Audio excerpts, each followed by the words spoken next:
What's going on, people? I'm coming at you all with another video, and I want to say it while it's on my spirit. Have y'all noticed that we living in this world with the enemy, right? Esau, right? Esau, Adumi, right? Now, notice, when they do something against you, you can be sitting down minding your own damn business, just reading a book or whatever it is that you're doing, right? You can be doing whatever, just reading your book, minding your own business. Not only just doing that, we might just sit down, you may be playing have your earplugs in, you're playing your music, you ain't bothering nobody, right? You ain't doing none of that stuff. And I'm only just basing up on my experience with them.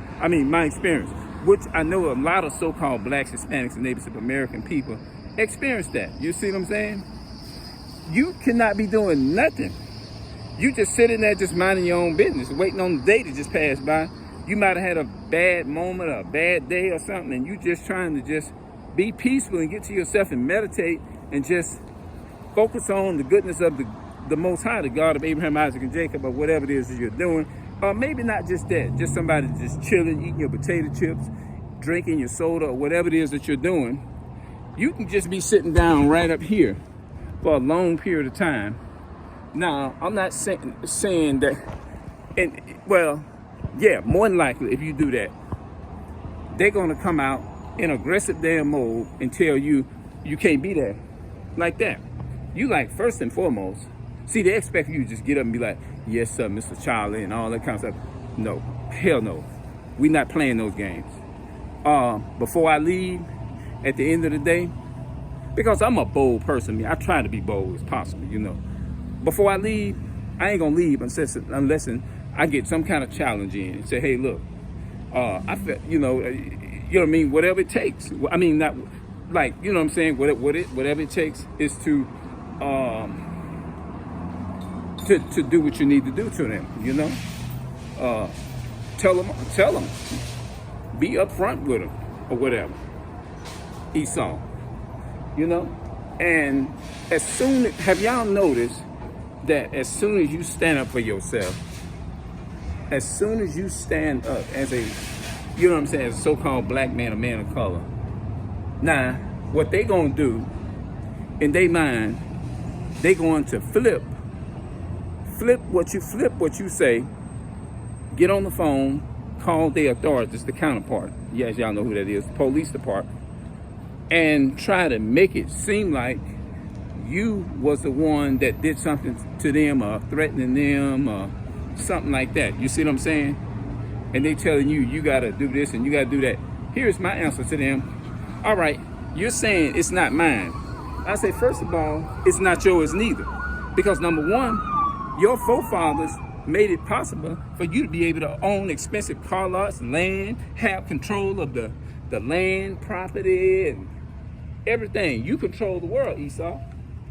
And how did you get that? According to the Bible, you stole that. You and your ancestors stole it. You see what I'm saying? Your ancestors went and stole, raped, robbed, and murdered, and done a whole lot of stuff.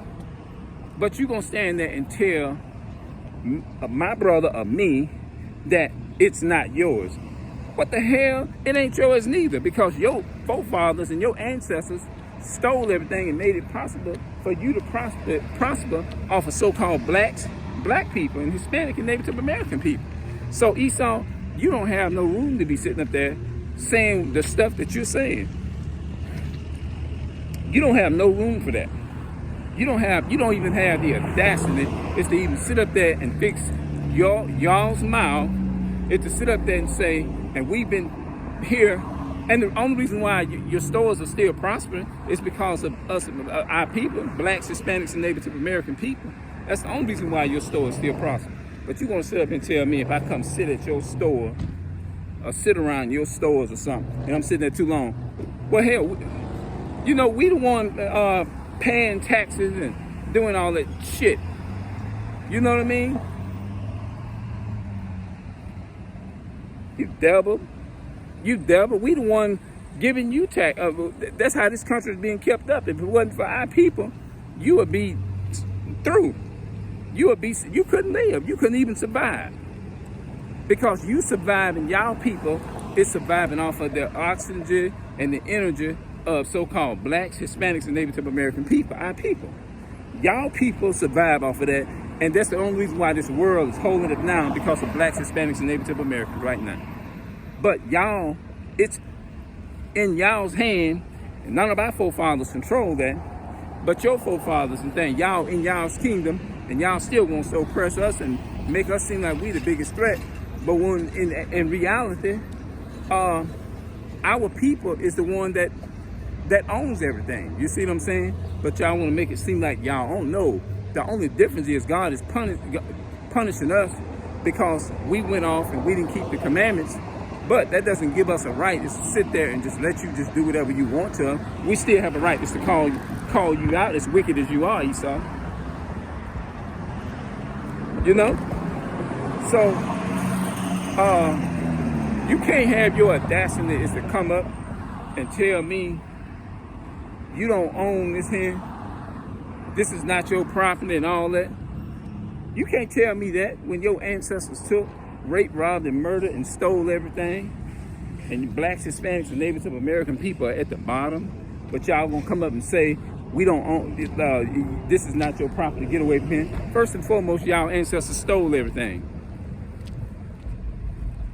So let's get that right off the rip right now. Don't even try to even come playing them cards. So that's the best thing to tell them. Say, how did your ancestors get this country? Then ask them, how did I get to America? My forefathers did. I'll be back, y'all.